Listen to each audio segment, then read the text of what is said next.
diberi kesempatan untuk beramalan, bisa diberitahu saya supaya suaranya kedengaran sampai ke belakang. Nah, ini pagi saya bertanya apa sampai ke belakang. Ya, terima kasih. Saudara-saudara, sejak saya dihubungi pendeta untuk menyampaikan firman Tuhan pagi ini, saya dikejutkan beberapa hal. Yang pertama-tama berita dari Ketua DPD bahwa pendeta Sumoto sekarang itu pendeta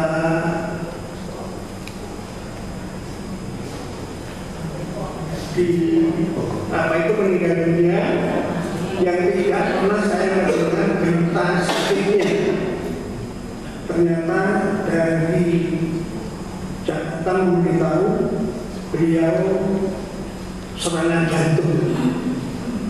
Ya, rupanya serangan jantung itu bisa mengejutkan.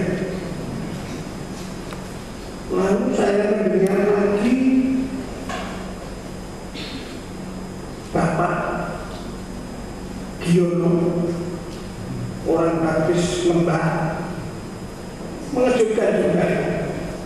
Tidak mendengar sakitnya, justru siap melayani tugas menangani. Saya mendengar lagi ibu yang setia di Banyumanik, dan saya belum mendengar sakitnya, dia meninggal dunia, Ibu Andreas. Keponakan saya yang dari Jakarta mampir memberitahu akan pulang ke kampung, memberitahu saya bahwa kakaknya sakit. Saya tidak bertanya, tapi keponakan saya cerita sakit liver. Pada waktu dia pulang, saya bertanya, "Ustaz, ini ceritanya sakit apa?" Sakit liver. Pengalaman saya di rumah sakit, waktu saya di Kediri maupun saya di Lampung, sakit liver itu tidak pernah ada yang betul, mesti meninggal. Hari paginya saya menerima SMS bahwa keponakan saya itu meninggal. Pada waktu saya telepon Mas Kus Rianto, saya menanyakan Bapak di Medan. Yang menjawab itu diplomatis banget. Bapak sudah pulang dari rumah sakit ke rumah atau sudah berpulang, Pak? Sudah pulang. Besok kami mohon didoakan akan ke Medan. Saudara, berita ini semua berkaitan dengan manusia. Lalu saya berpikir khotbah saya yang cocok dengan situasi manusia yang mengejutkan ini. Saya menemukan Mazmur 8 ayat 1 sampai 10. Kalau saudara tadi memperhatikan,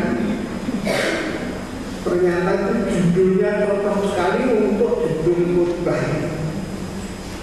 Manusia hina sebagai makhluk mulia. Bagaimana? Manusia hina menjadi makhluk yang mulia. Ya, inilah khotbah saya tadi. Bagaimanapun mulianya manusia ini, bagaimanapun hinanya manusia ini, Tetapi kita akan pikir bersama-sama dalam khotbah ini kedudukan saya sebagai manusia, sehingga saya dan saudara akan menyadari siapa sebenarnya saya dan saudara. Mari kita awali dulu kepala dan berdoa.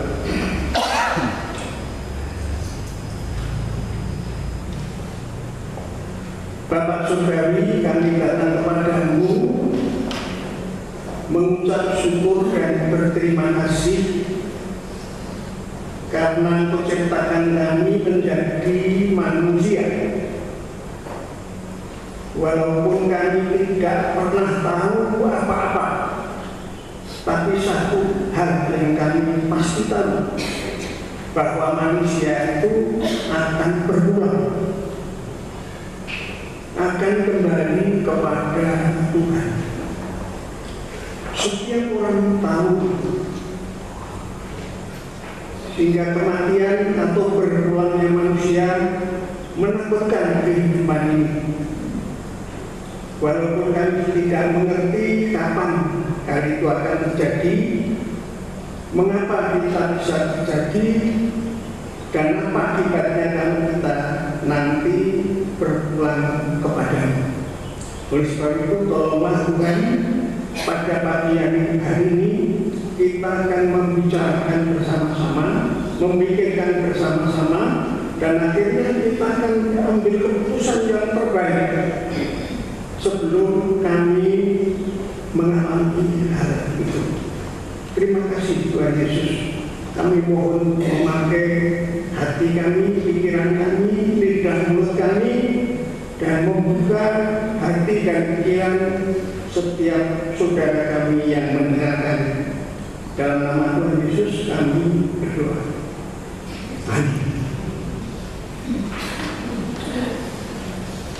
Kepada saudara-saudara yang kehilangan keluarga, kami ikut belasungkawa. Saudara, cucu saya ingat menceritakan keponakan saya yang mampir pulang ke sana.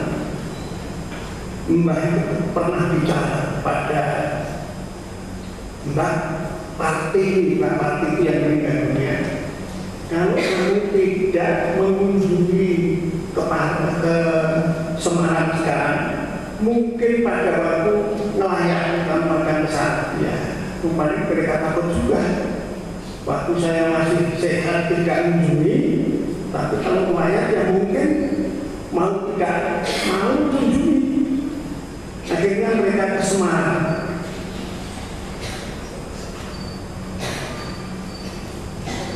Satu mobil dengan saudara-saudaranya. Ternyata yang melayani saya, bukan dia yang melayani saya. Ya, tapi kami ucapkan syukur karena masih ada kesempatan yang seperti itu. Mari kita pikirkan bersama, manusia hina sebagai makhluk mulia. Bagaimana bisa seperti itu?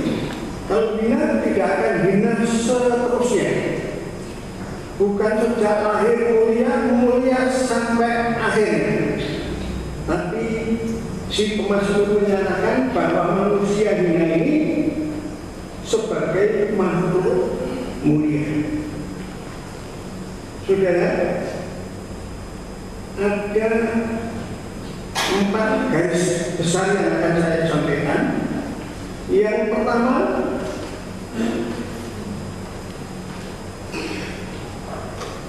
mari kita akan membandingkan dengan makhluk lain. Manusia dibandingkan dengan binatang.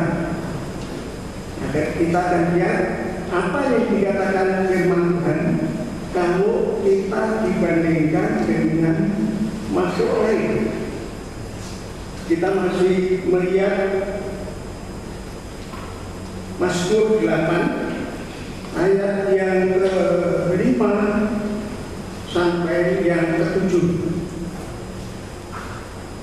Apakah manusia sehingga engkau mengingatnya? manusia sehingga engkau mengindahkannya. Zakat manusia itu kok hanya sampai menaruh perhatian yang seperti itu, memberi perhatian yang luar biasa.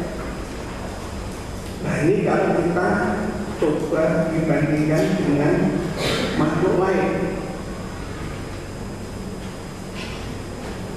makhluk percaya kepada makhluk yang hina itu menjadi kepercayaan Allah. Ya, ini yang dikatakan mulia. Mari kita buka Alkitab kita dari Kejadian pasal 2. Kejadian pasal 2 ayat 15 sampai 17. Kejadian 2 15 sampai 17. Tuhan mengambil manusia, ditempatkannya dalam Taman Eden untuk mengusahakan dan memelihara taman itu. Lalu Tuhan Allah memberi perintah ini kepada manusia. Semua buah, semua pohon dalam taman ini boleh kau makan buahnya dengan bebas. Tetapi pohon pengetahuan tentang yang baik dan yang jahat itu janganlah kau makan buahnya. Sebab pada waktu engkau memakannya, matilah engkau nanti.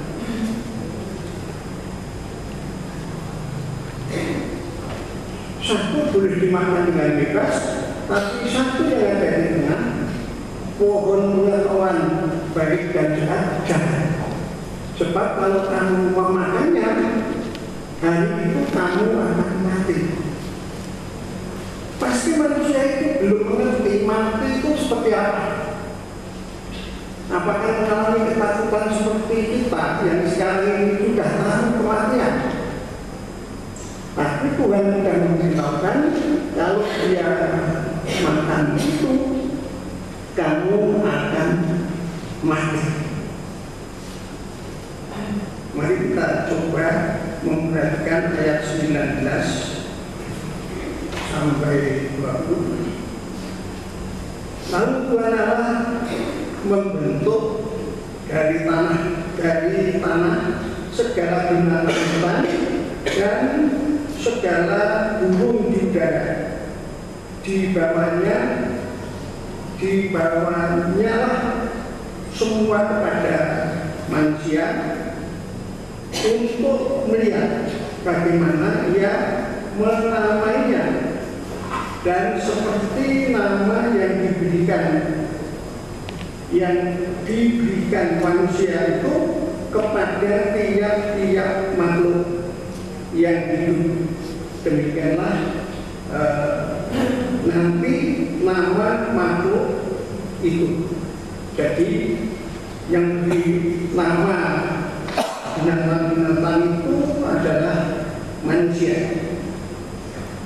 Manusia ayat yang ke-20, manusia itu memberi nama kepada segala makhluk, kepada burung-burung di udara dan kepada segala binatang hutan. Tetapi selanjutnya tidak dimakan. Jadi dia akan memberi nama segala manusia yang dipercayai oleh Allah.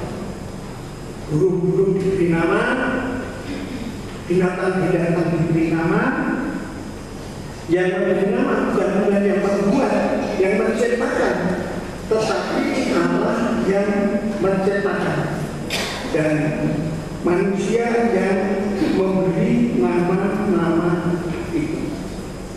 Itu hidup kita kalau dibandingkan dengan binatang lain.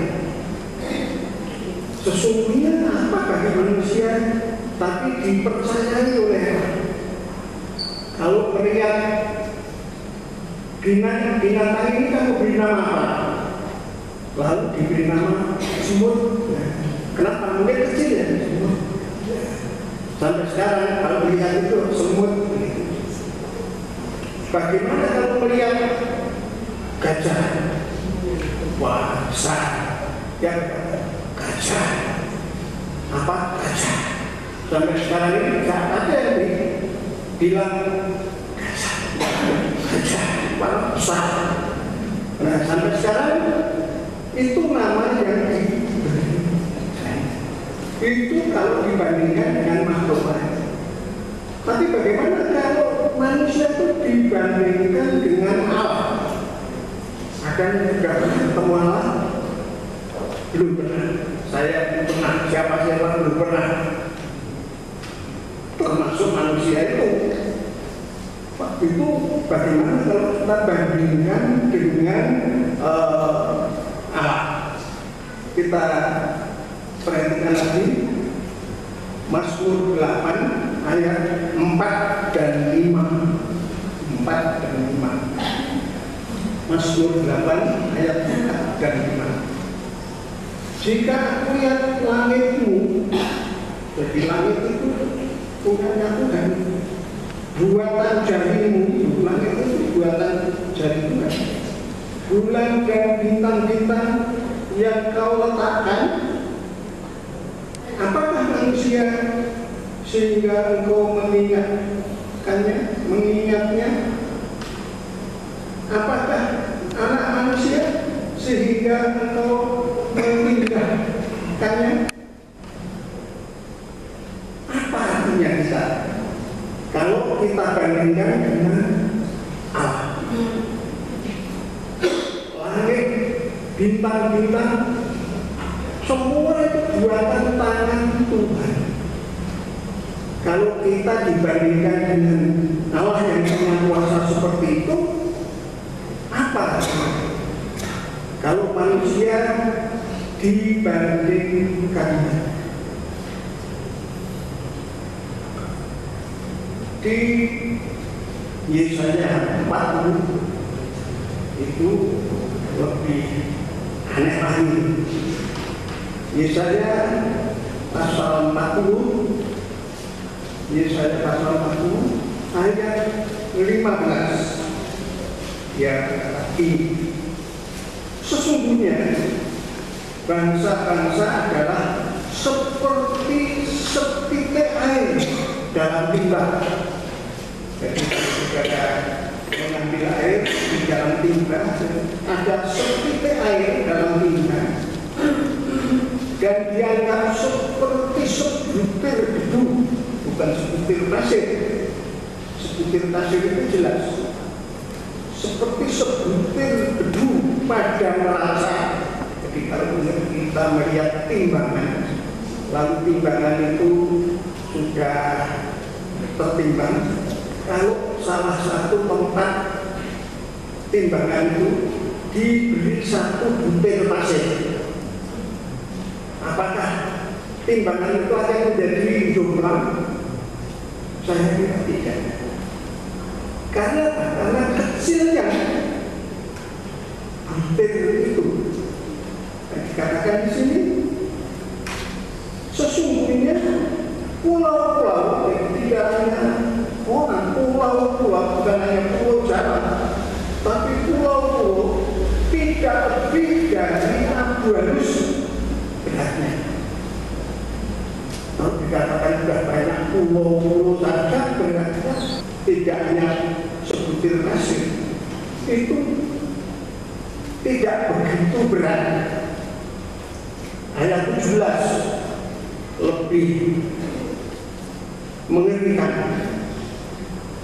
Segala bangsa seperti tidak ada di hadapannya. Jadi segala bangsa ini di hadapan Allah seperti tidak ada. Mereka dianggapnya hampa dan sia-sia saja. Kebaikan bangsa-bangsa ini tidak ada. Manusia ini seperti tidak ada artinya apa-apa. Pada waktu Tuhan memberkati saya, diberi kesempatan naik pesawat terbang. Baru itu naik pesawat terbang. Dulu waktu saya masih ada di kampung sana, naik kebo, tidak naik pesawat ya. Diberi berkat naik pesawat. Saya coba melihat ke bawah, seperti tidak ada apa-apa. Saya percaya kota itu pasti ramai. Semarang itu sekarang hampir di mana-mana macet. Tapi pada waktu kita naik pesawat, melihat ke bawah itu tidak nampak apa-apa. Saya membayangkan kalau ada orang berpikir kebaikan saya akan saya pamerkan kepada Tuhan. Loh, saya masih ada di dunia ini. Saya itu berbuat baik ini, berbuat baik itu, dan lain sebagainya. Tapi firman Tuhan dalam kitab Nabi Yesaya mengatakan tidak seperti itu. Tidak nampak, sia-sia apa yang dibuat oleh manusia. Jadi kalau kita sedang melayat, pemimpin pelayanan mengatakan semoga amal kebaikannya diterima oleh Tuhan, ditempatkan di tempat yang semestinya. Saya setuju. Setujunya apa? Ditempatkan di mana? Tuhan tidak melihat kebaikannya. Tempatnya ya di neraka, tidak di tempat yang lain lagi. Ya ini manusia yang berusaha di dunia ini. Saya sudah pindah ke beberapa tempat.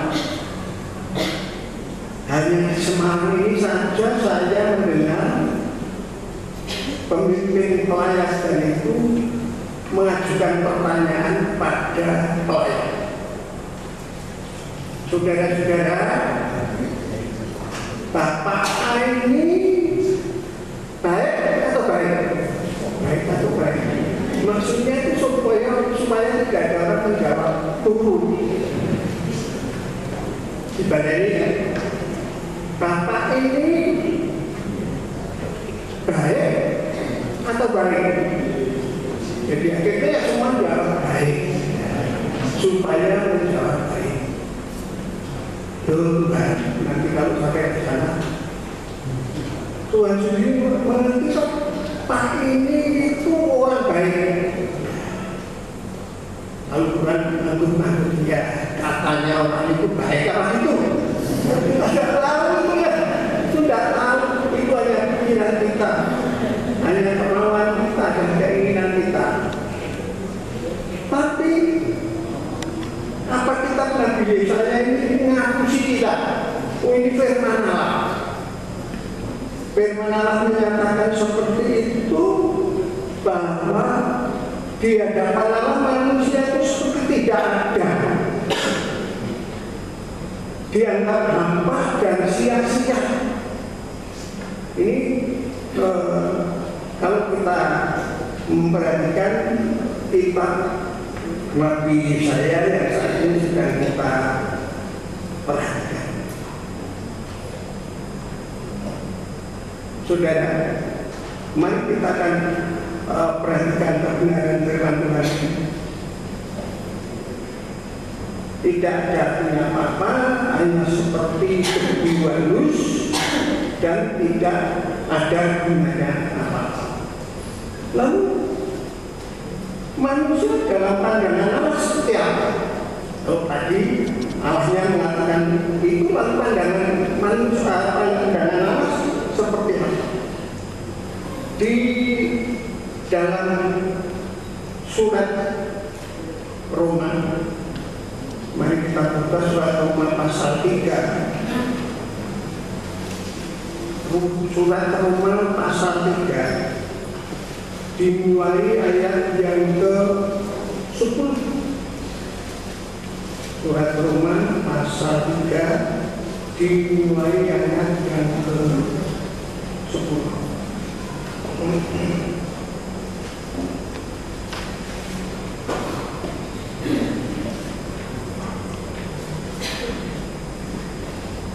Pak Pendeta minta tolong dibaca ayat 10 sampai 18.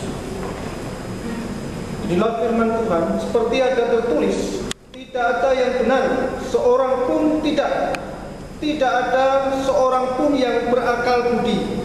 Tidak ada seorang pun yang mencari Allah. Semua orang telah menyeleweng. Mereka semua tidak berguna. Tidak ada yang berbuat baik, seorang pun tidak. Kerongkongan mereka seperti kubur yang ternganga. Lidah mereka merayu-rayu. Bibir mereka mengandung bisa. Mulut mereka penuh dengan sumpah serapah. Kaki mereka cepat untuk menumpahkan darah. Keruntuhan dan kebinasaan mereka tinggalkan di jalan mereka. Dan jalan damai tidak mereka kenal. Rasa takut kepada Allah tidak ada pada orang itu. Ya, itu catatan Alkitab. Ini firman Tuhan. Bagaimana kalau ini yang mengatakan Pak Pendeta itu kepada orang lain? Wah, saya kira Pak Pendeta itu akan diuber dengan bedul. Kalau di sini dikatakan tidak ada seorang pun yang baik. Kalau sak dunia itu kalau saya apik, wani ngomong tidak dibendul. Karena kajian itu hampir dibendul. Nah, kenapa kajian itu tidak nampak harusnya diklo monggo nggak bendul ya. Kalau manusia berani mengatakan seperti itu bagaimana? Tidak ada seorang pun yang benar. Semua menyeleweng. Menyeleweng itu artinya nyimpang dari kebenaran. Dikatakan kerongkongan mereka seperti kubur yang ternganga. Pernah saudara melihat kubur yang terbuka sebelum ada orang yang mati? Enggak ada. Yang mencari benatang mati. Nah, bagaimana kalau kuburannya sudah penuh? Ya, ini bukti yang pernah dikatakan pada saya. So dikubur di rumah sempat loh. Ya, pada saya mulai. Dikubur di. Ya. Ini mulai hitung 6. Kayak tidak berarti lewat ini. Biar tadi duduk bukan saya pikir. Tahu tidak mati itu apa mati itu pikir duduk bukan. Enggak ada. Tapi firman Tuhan mengatakan bahwa kerongkongan kita seperti kuburan yang sudah dibuka, yang siap untuk menelan mangsanya.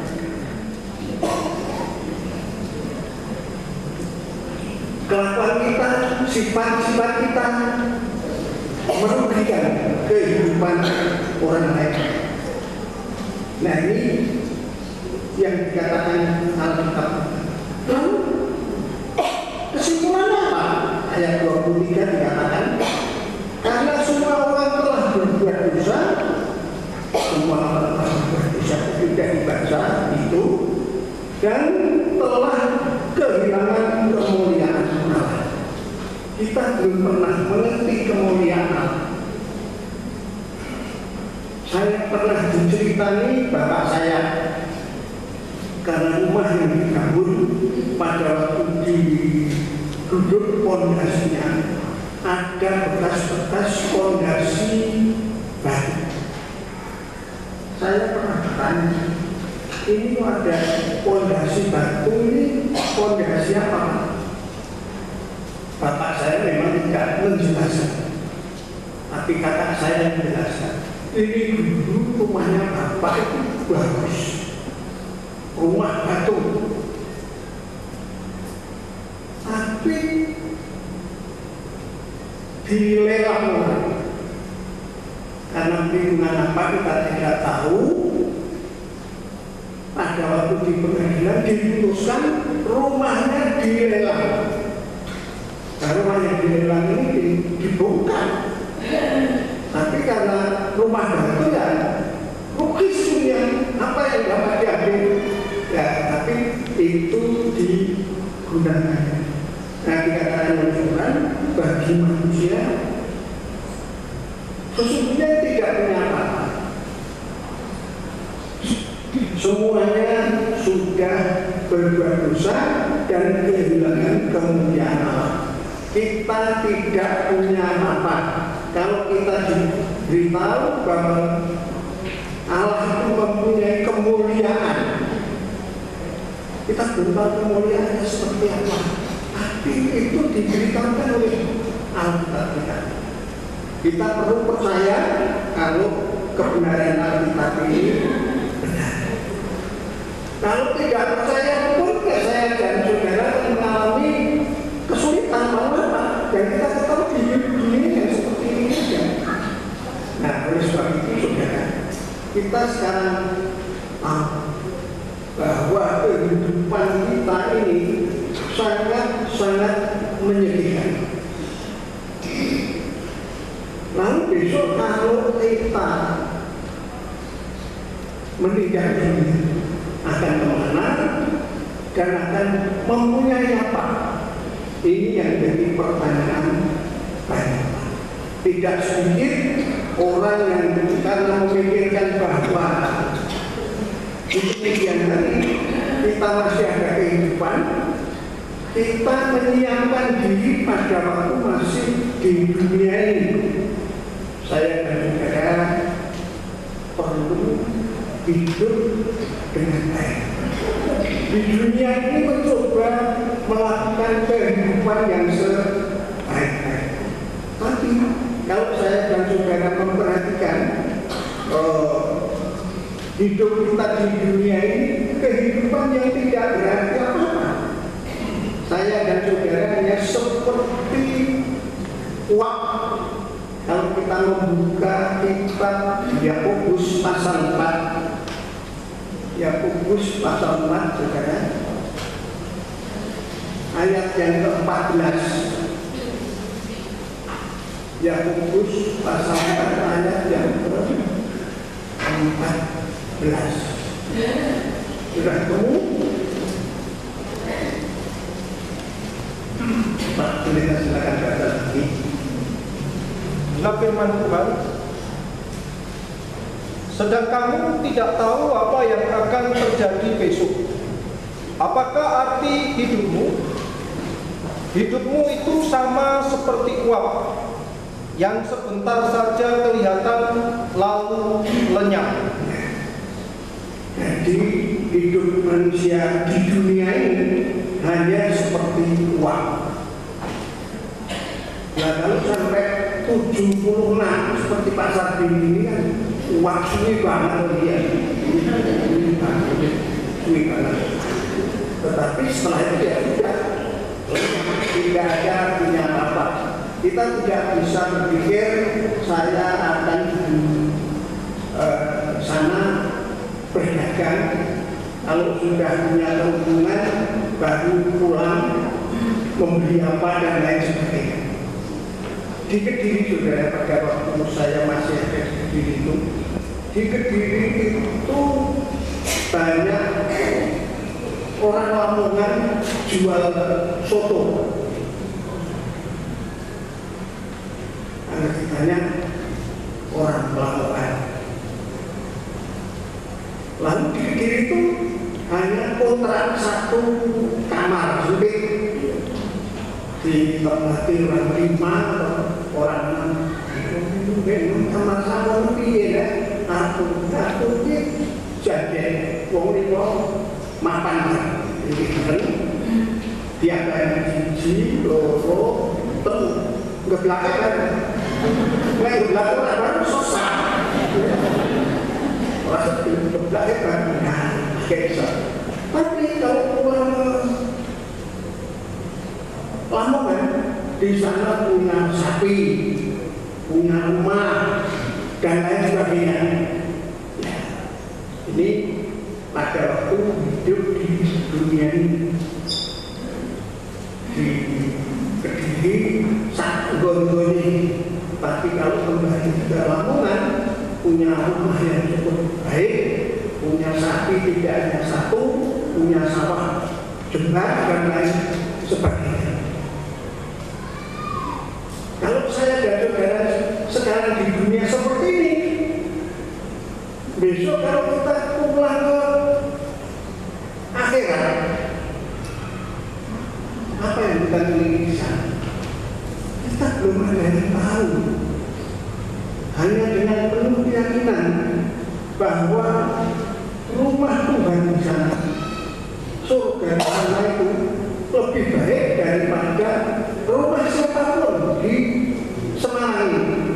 Mungkin lebih bagus daripada rumahnya Pak Gubernur. Rumahnya Pak Gubernur itu lampu-lampunya saja itu yang beli dari luar negeri. Mungkin di sini tidak ada. Jadi lebih bagus di sana. Nah, itu keyakinan kita yang diberitahukan kepada kita, yang Alkitab menyatakan kepada kita. Sehingga banyak orang yang mempunyai kerinduan kepingin masuk surga. Siapa itu? Siapa saja? Saudara boleh bertanya kepada Pak Becak yang lagi minta antar ke gereja ini pun tidak akan berhenti main kebaktian. Ya, kalau main kebaktian sekaligus konten yang tadi diantar, ini diantar ya, untuk bayaran mobil. Tapi tidak pernah mikir khusus ke gereja ini supaya nanti pada waktu kita ke akhirat seperti apa yang diharapkan. Saudara, ini pengertian pada banyak orang yang sungguh-sungguh tidak memperhatikan selama ada di dunia ini, kecuali harapannya masuk surga. Surga itu seperti apa? Tidak tahu, tapi saya kepengen masuk surga. Tetapi satu jalan yang ditunjukkan, diberitahukan kepada manusia supaya manusia selalu mempunyai gambaran dan bahwa surga tempatnya Allah itu tempat yang baik, lebih baik dari apapun yang ada di dunia ini, sehingga setiap orang merindukan masuk surga. Pada waktu ada orang yang diinjili, diberitahu supaya masuk surga dan nanti bersama-sama dengan kami semua keluarga, jawabannya ya enak aja, ya enggak apa-apa. Kamu masuk ke surgamu, saya tak masuk surga saya sendiri. Dia merasa punya surga. Jadi tidak perlu surga yang disiapkan. Nah, tapi Allah sendiri menyiapkan surga bagi setiap orang. Mari kita akan manusia di dunia ini hanya Injil. Harapan satu-satunya adalah Injil. Injil ini, jadi kalau Injil ini saya tidak bisa masuk surga, tidak seperti itu. Menurut Bu dosen ada usaha boleh bertanya. Injil itu apa? Injil itu berita kepastian. Jadi kalau saya mencoba membuat pengertian besar, Injil itu ialah berita kemenangan yang mengandung arti berita kepastian kemenangan. Tapi namanya Injil. Di dalam Injil itu ada kebenaran firman Tuhan yang menyatakan begini. Di dalam surat Pengumuman pasal 6 ayat 23 berkata begini, sebab upah dosa ialah maut. Jadi kalau ada orang di dunia ini mesti mati, ditambah sebab dia berdosa. Tidak ada orang yang tidak berdosa mati.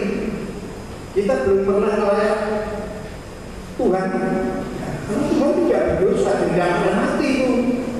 Tapi kalau ada orang mengatakan, wah orang ini orang baik, orang ini orang, tapi mati, mesti berdosa. Karena upah dosa ialah maut. Ayat berikutnya mengatakan, tetapi karunia Allah hidup yang kekal dalam Kristus Yesus Tuhan kita. Karunia Allah itu Yesus Kristus Tuhan kita. Di situ ada hidup kekal. Yang tidak di dalam Yesus akan ada mati kekal.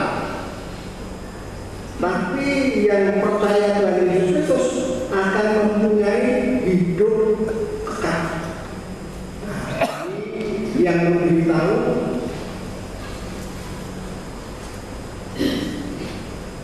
Rasul Paulus. Tapi bagaimana Tuhan Yesus memberitahu kita? Mari kita buka surat Yohanes pasal yang ke-5. Surat Injil Yohanes pasal yang ke-5 ayat yang ke-24. Aku berkata kepadamu. Siapa yang berkata aku berkata kepadamu? Siapa? Tuhan Yesus.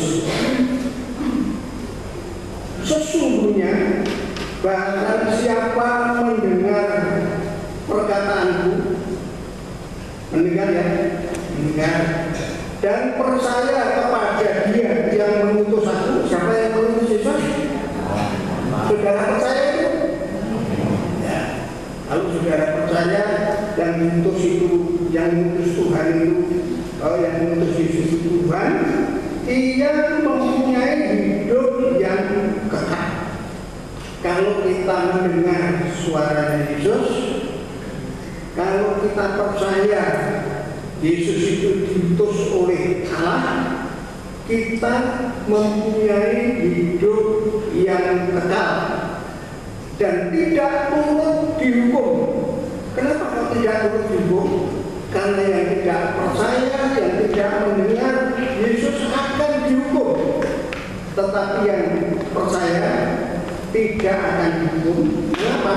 Sebab ia sudah pindah dari dalam maut ke dalam hidup. Ke dalam maut dipindah ke dalam hidup. Kalau kita percaya bahwa Allah mengutus Yesus dan kita percaya kepada Yesus, saya dan saudara akan mempunyai hidup yang kekal. Saya dan saudara akan lepas daripada ketakutan yang selama ini saya dan saudara tidak kenal. Kita patut bersyukur karena kasih Allah pada saya dan saudara yang mengutus anaknya Yesus Kristus supaya orang yang percaya jangan binasa, melainkan beroleh hidup yang kekal. kebaikan apapun yang kita siapkan sebelum saya dan saudara dipanggil Tuhan, tidak akan memberi jaminan apa saja. Kita mencoba membuat kelakuan baik, kita mencoba menyediakan sesuatu supaya pada waktu nanti kita dipanggil Tuhan tidak merepotkan keluarga dan lain sebagainya.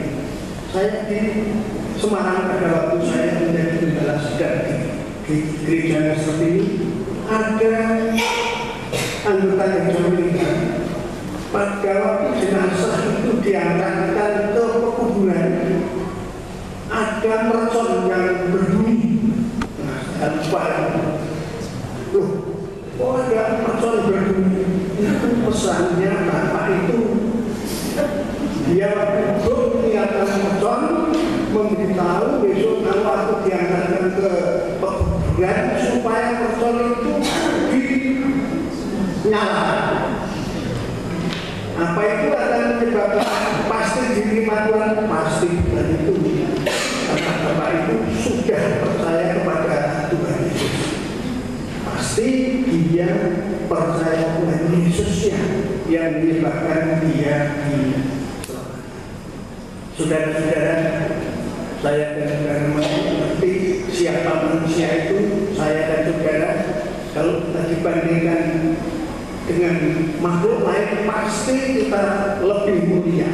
Tapi kalau kita dibandingkan dengan Allah, saya dan saudara tidak berarti apa-apa. Kita hanya seberat sebutir debu, seperti uap. Uap itu kan sudah kena sinar yang panas, segera lenyap. Saya dan saudara juga tidak berarti apa-apa. Karena kita tidak pernah saya menjelaskan bahwa kehidupan kita, karena kita hidup baik di dunia ini, kita akan mengalami kehidupan baik di akhirat. Ada orang yang mengatakan kalau kita pakai cincin emas itu, kita ceburkan di jumberan itu, kok di situ setahun kali-kali diambil, dia masih pas. Ada orang yang berpikir seperti itu. Kalau di dunia ini kita baik, pasti di akhirat nanti kita baik. Itu pemikiran kita dan itu harapan kita. Tetangga saya pada waktu istrinya dipanggil Tuhan, setiap Sabtu malam minggu dia pergi ke kuburan, dia nyekar. Nah, saya tidak tahu kenapa kok nyekar, tapi dia dilakukan. Dan banyak orang sampai sekarang ini berpikir dia akan nyekar bagi orang yang meninggal. Tapi apa artinya? Kalau kita sudah mengatakan inna lillahi wa inna ilaihi raji'un, nggak ngerti kalau muni ngono ya, muni ngono ya, muni ngono. Kalau kita dikatakan bahwa manusia itu berasal dari tanah akan kembali kepada tanah. Yang berasal dari Tuhan kembali kepada Tuhan. Jadi kematian itu sesungguhnya hanya berpisahnya antara tubuh yang ada pada yang kita punya ini dengan roh yang diberikan Allah kepada kita. Saya dan saudara bagi orang yang percaya Tuhan Yesus, saya dan saudara pasti akan kembali kepada Allah dan tubuh kita ini akan kembali kepada Allah. Saya sedang bicara dengan tulang ini Pak Le dan Bapak. Orang Bapak itu kalau mati kok dibawa pulang ke Bapak. Karena kami punya opung yang juga waktu hidupnya di Jakarta. Tapi saya tidak Selanjutnya, sekarang sudah tidak ada. Orang saya memberitahu pada saat dia meninggal langsung dibawa ke Batak. Saya pernah bertanya kepada orang Batak, kenapa seperti itu? Sebab Yusuf dulu pada waktu ada di Mesir pesan, besok kalau kamu kembali ke tanah Kanaan supaya tulang belulang saya dibawa. Itu dibawakan orang Batak itu seperti itu. Apa kok orang Jawa kok gak gitu? Ada yang tanya dengan saya. Ya, orang Jawa beda lagi dengan mereka. Nah, saya dan saudara, apakah kita perlu membawa jenazah kita ke tempat dari mana kita dulu dilahirkan? Ya, saya tidak pernah melarang atau mengatakan itu salah, tetapi itu banyak biaya. Pada waktu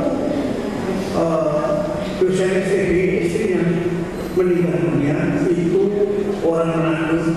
Pada waktu mereka berpikir akan dibawa ke Manado untuk dimakamkan di sana, ternyata ongkosnya lebih mahal daripada kalau penumpang hidup naik pesawat. Akhirnya tidak jadi dibawa ke sana. Nah, juga saya tidak sedang membicarakan orang hidup dan orang mati dibawa ke mana atau dikubur di mana saja bisa, tetapi mari kita memperhatikan bahwa pada suatu saat saya dan saudara akan dibangkitkan menyongsong Allah bersama dengan siapapun di angkasa. Bagi yang percaya Yesus, kita akan hidup kekal. Bagi orang yang tidak percaya Yesus akan dihakimi. Itu Injil pasal 15 ayat yang ke-29 menyatakan seperti itu.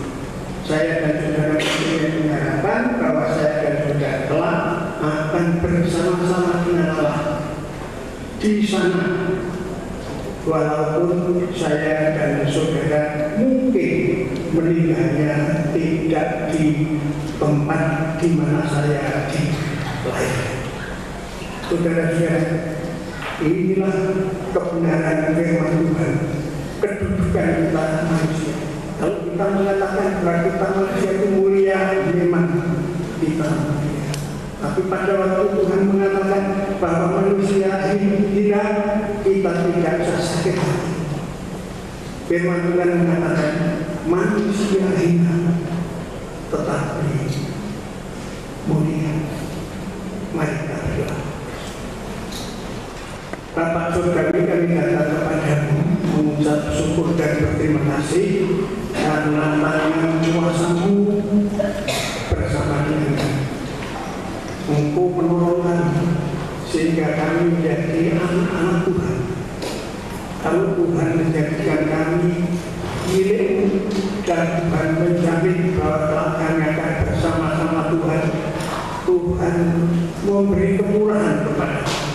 Oleh sebab itu ya Bapak, jadikanlah kami kekuatan batin kami dan kami terus setia kepada. Terima kasih Tuhan Yesus. Terima kasih.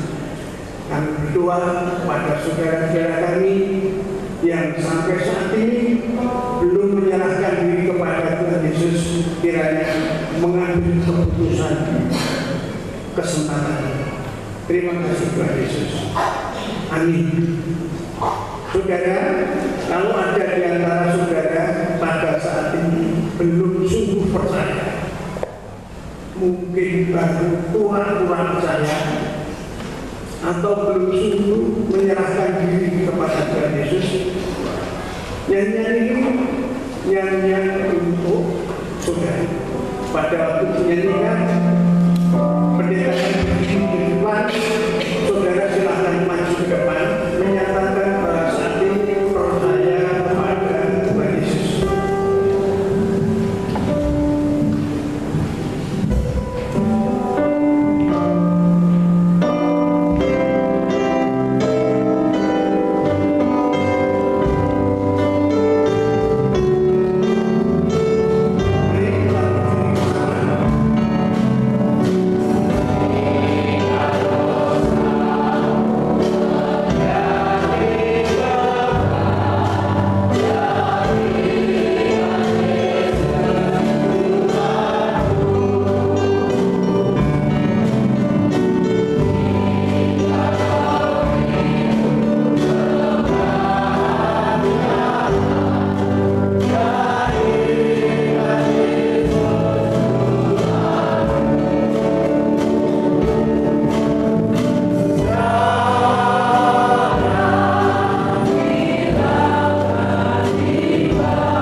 maupun orang yang tidak sungguh-sungguh.